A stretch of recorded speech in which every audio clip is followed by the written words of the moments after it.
cá sấu này giờ muốn tiêu rồi trong tụi nhu tụi đồng đầu nè, tụi nó vậy tụi phải đồng đầu nè, giờ muốn cho đồng đầu là chính giờ dài xong rồi trong vậy trong tụi nhu mình nhận nhu cắp bù tụi nó này, tụi nhu cắp bù tụi nó tụi nhu sơ cứu tại sao thế này, sao cá sấu vậy đồng đầu chả,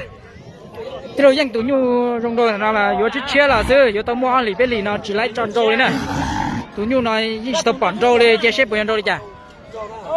và tiếp chia sẻ thì nó tối luôn cả đấy. Đó, tôi luôn cái đấy. Chỉ cho cái tua nhanh đâu cho cái tua.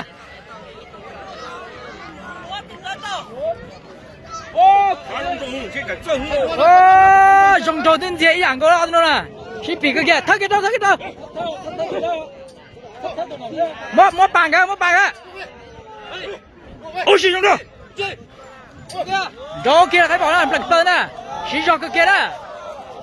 Chỉ do cơ kia nè, họ đâu lên nào chia sẻ với tôi đánh ta đó, cũng thế đâu là, cũng thế thì cũng bị đâu là nó chỉ trâu chứ, chỉ do cơ kia nè, từ nhà cắp bù nó là nhà đầu cơ kia thế nào, đánh thế này, ship thì cơ kia đó tôi nói lại tôi cũng thế tôi cũng lù, đánh thế này, đại nương thành đại kỹ cú thế này, chỉ dùng gì đâu tôi chỉ dùng tụi nhung đua nữa nè, từ nhà cắp bù nó thấy cơ kia thế, chỉ lấy cú cơ kia nè, cú như nè. Đại nương trắng thế nào, đu chỉ tàu cái này cho nó như tờ cũ này, đâu chỉ nho cái kia đấy này. Cái lấy tôi hai thằng nó đi. Tôi như là nó cho lò to ít sông kia nó là cho xin tội đấy. Chỉ do cái kia này nè, Black Pearl thế nào, chỉ do cái kia là linh cung cầu thế nào nó nè, Black Pearl thế nào, chơi cái kia là Black Pearl thế nào. Chỉ do cái kia lên nè, có tua cú tê cú tua cái tê sẽ bồi trôi đấy, chỉ tua cú nhát cái kia nào tụi nó này, do sinh đến trong thế này tụi cú lù rồi tụi cũng thế chứ,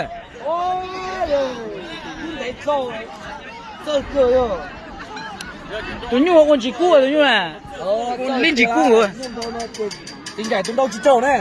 đi trâu rồi.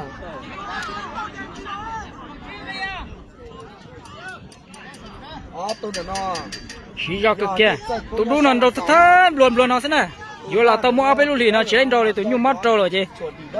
chẳng mất trâu rồi, chỉ chết trâu lại mất tròn đâu chứ, quần đâu cực kia thế này, chỉ xây dựng đâu đi à, tụi nhu nông nhu vừa sát một nhà là mù này, mù tô xiên khoảng mà ta vừa bên là trâu lắc sao, tụi đu nó này, tụi nhiều các phụ này nông nhu mồng cha nè.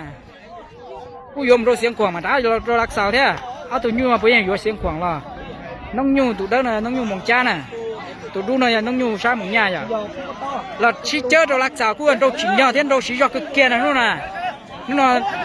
tôi nên vàng cái cú ấy hợp lý thế thì mua cú nhu sắp sẵn rồi đâu biết sẽ được tao sai, đâu chỉ nhau cái kia phúc chát tay liền nữa.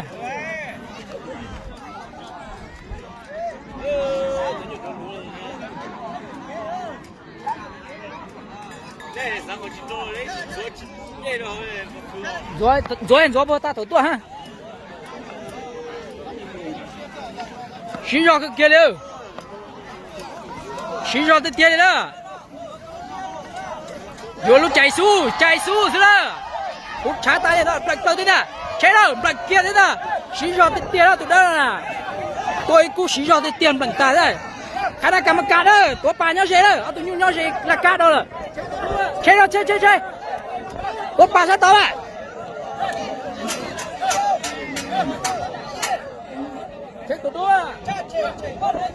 Làm rồi này tôi sẵn nào à chết rồi đấy này cho tôi bà sao đó sát thác á thấy chết chứ chết à ôi giờ thấy cái kia đó tôi cũng sát cơ là chỉ tôi chết tôi bà à tôi không thấy đó là ô chơi cú sát rồi giờ thấy cái kia tụi đó nè gỡ các ba của dê gỡ tôi không thấy đâu hả chỉ do cái tiền đâu muốn giờ cái lũ mua chẳng thôi rồi